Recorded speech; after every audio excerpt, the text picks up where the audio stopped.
Ukraine के RZ-16 drone ने रूसी विमान को निशाना बनाया है। यूक्रेन से उड़कर 300 किलोमीटर दूर हमले को अंजाम दिया है इस ड्रोन ने, जिसका नाम है RZ-60।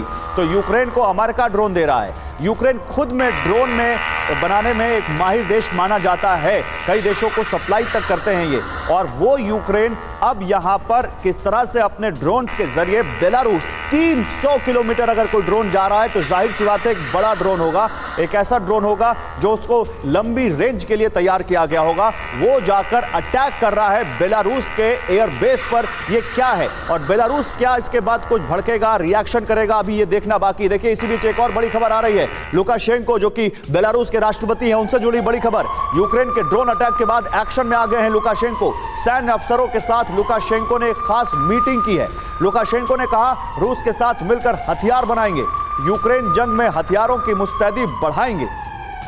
ये तो बेलारूस के जो राष्ट्रपति कह रहे हैं, इसमें वो वाली बात कही नहीं है। मैं अपने एक्सपर्ट्स के पास जाऊंगा कि हम यूक्रेन पर अटैक कर देंगे। वो कह रहे हैं कि रूस के साथ मिलकर हथियारों का उत्पादन बढ़ाएंगे। क्या वो संकेत दे रहे हैं? लेकिन क्या ये आत्मघाती कदम है यूक्रेन का? ये सवाल है। आइए बिग वॉल पर चलते हैं। आत्मघात, एटमी विनाश का खतरा वाया बेलारूस, हम ये क्यों कह रहे हैं आपको समझाते हैं बिग वॉल पर। पहले आप ये मैप देखिए, मैप देखने के बाद फिर हम आपको वो समझाएंगे कि एयरबेस पर क्या हुआ। आप समझते लगातार हम आपको दिखा रहे हैं, ये यूक्रेन है, ये बेलारूस है, ये रूस है। और बेलारूस जो है यहां पर आप देखिए, ये जो हमला हुआ है यूक्रेन से 245 किलोमीटर की दूरी पर यहां पर यह हमला किया गया है। 300 किलोमीटर उड़कर ये ड्रोन वहां पर गया। सवाल ये है, ये बेलारूस पे जो मिलिट्री जो एयरबेस है, इसको क्यों चुना यूक्रेन ने? आप रूस पर हमला करते समझ में आता, बेलारूस के इस एयरबेस पर अटैक करने का मकसद क्या है? आइए आपको दिखाता हूं। ये वो एयरबेस है जिसकी सैटेलाइट इमेज हम आपको दिखा रहे हैं। आप देखिए, ये वो रनवे है जिसको आप देख सकते हैं। ये यहां पर बगल में हैंगर में खड़ा हुआ आपको ये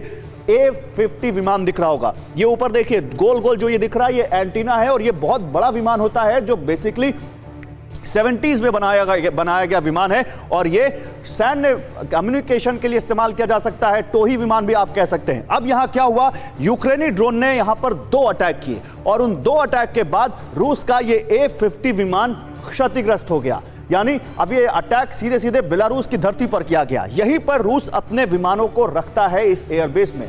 यूक्रेन ऑपरेशन के लिए यहीं से उड़ते थे रूसी फाइटर जेट। रूस का A-50 सैन्य निगरानी विमान है और ये यूक्रेनी गतिविधियों पर A-50 नजर रखता था।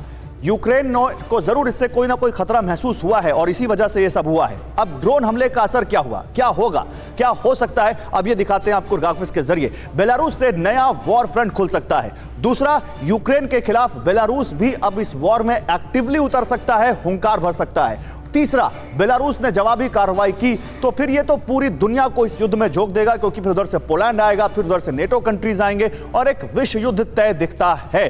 अब ड्रोन हमले की खास बात क्या है, आइए आपको और दिखाते हैं ग्राफिक्स के जरिए कि आखिर इस ड्रोन हमले की खास बात क्या है। अब तक रूस में घुसकर हमले करता था यूक्रेन, पहली बार बेलारूस में घुसकर यूक्रेन ने हमला किया है। बेलारूस में हमला करना जंग के लिए चुनौती देने जैसा है। बड़ा सवाल, बेलारूस में ड्रोन अटैक की हिम्मत कहां से आई? इससे बड़ा सवाल, क्या बेलारूस अटैक के पीछे पश्चिमी देशों का कोई षड्यंत्र है जो इस वॉर को एस्केलेट करना चाहते हैं? जल्दी से अपने मेहमानों के पास चलते हैं। डॉक्टर घोष हमारे साथ हैं। डॉक्टर घोष, मैं दूसरे सवाल का आंसर पहले चाहूंगा, क्या वाकई इसके पीछे कोई षड्यंत्र दिखता है?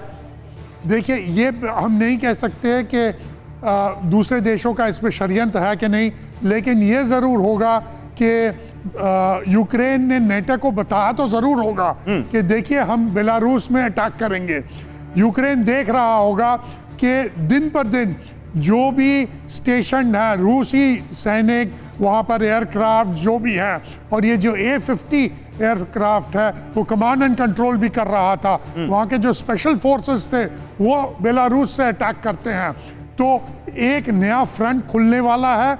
और बेलारूस ही नहीं, मैं तो और एक बात कहूँगा कि मोल्डोवा में रूस ने कहा है कि वो देख रहे हैं कि वहाँ के लोग जो हैं वो भड़क रहे हैं अपने प्रेसिडेंट के विरुद्ध। वो कह रहे हैं कि वो चाहते हैं रूस अंदर आए।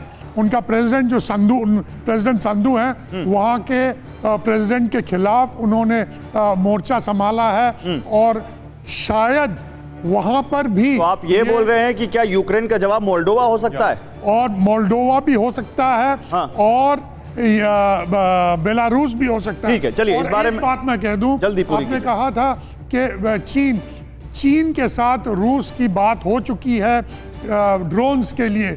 ये कहा जा रहा है कि ड्रोन्स जो है वो चीन बेलारूस को देगा और ओके। फिर बेलारूस शायद इसीलिए लुकाशेंको जा रहे हैं कि वो ड्रोन्स लेकर आए ताकि रूस उनका इस्तेमाल यूक्रेन के खिलाफ कर सके।